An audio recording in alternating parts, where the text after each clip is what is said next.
Claiming and modifying your Google Places business page. In our previous video, we confirmed the status of our Google Places account. Now I will show you how to claim your account. So what you'll do is go up and click on Business Owner. Now you'll type in your Google account information. This is the first window you will see when you enter Google Places for the first time. You can do three things here. You can edit your existing business information, you could suspend the listing temporarily, or you could state that this is not your listing. Regardless of which one of these you choose, Google will require you to validate your listing the very first time. Claiming your account requires you to enter information about your location. The first thing you'll see is basic information, and you'll be putting in the country and the name of your company and the street address. Make sure you get the proper name and city down, and of course the state. The next thing you'll need to do is put in the zip, and they have offered you a handy little quick link to the United States Postal Service, just in case you don't know your exact zip. And I might say it is pretty important to get your exact zip code in there. Then you'll want to put in your phone numbers, and they allow you to add different alternate phone numbers, including mobile and fax. You do not need to add these, but a direct number that will be answered at your place of business is required. The next thing you'll need to know is an email account. You'll need to put in a proper email account, preferably with the name of your company. So if your company is example.com, you'd want to be mark@example.com. Next, you'll want to fill in your website address. Put in the entire address, including HTTP, just as they have indicated. Creating a description is extremely important. You should put into this area exactly what your business does. No hyperbole, no over-exaggeration. It should be just very clean description of what you offer as far as services or goods. Adding categories to your Google Places listing is one of the most important things you can do to make sure you get found by prospective customers. First thing you'll want to do is type in your initial category, and Google will make some suggestions. You'll have to choose from one of their suggestions as your main category. Once you have done this, you can add up to 4 additional categories of your choosing. The next thing we're going to look at is service areas and location settings.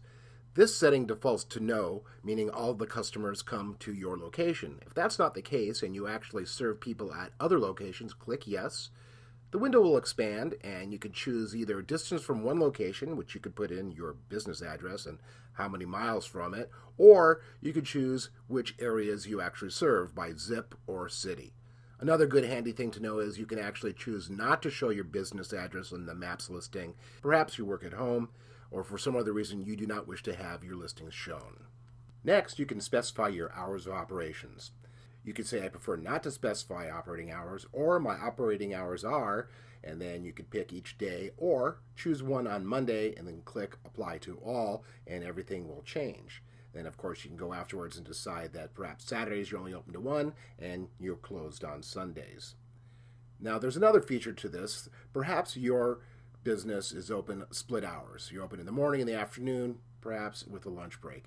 You could put in here exactly the hours that you are open to the public, and you can specify anything you'd like in these spots. Again, you can hit apply to all if you so desire, and you can decide that, hey, I'm still closed on Sundays, and Saturdays perhaps I leave after lunch.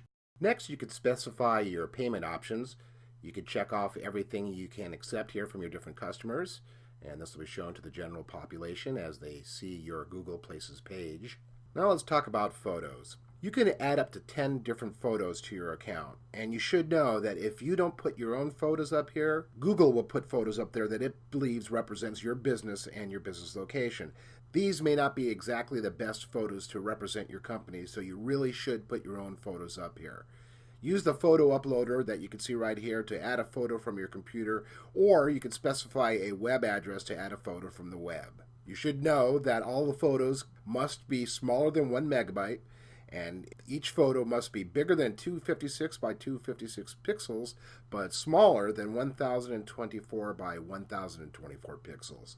You can upload JPEGs, GIFs, PNGs, TIFFs, and BMP files. Next, let's talk about adding videos to your Google Places account.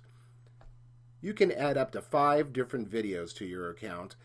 The first thing you have to do is, of course, after creating the video, is to upload it to your YouTube account. And then for each video, grab the URL that YouTube offers you, copy it, and then paste it in here for each of your 5 videos.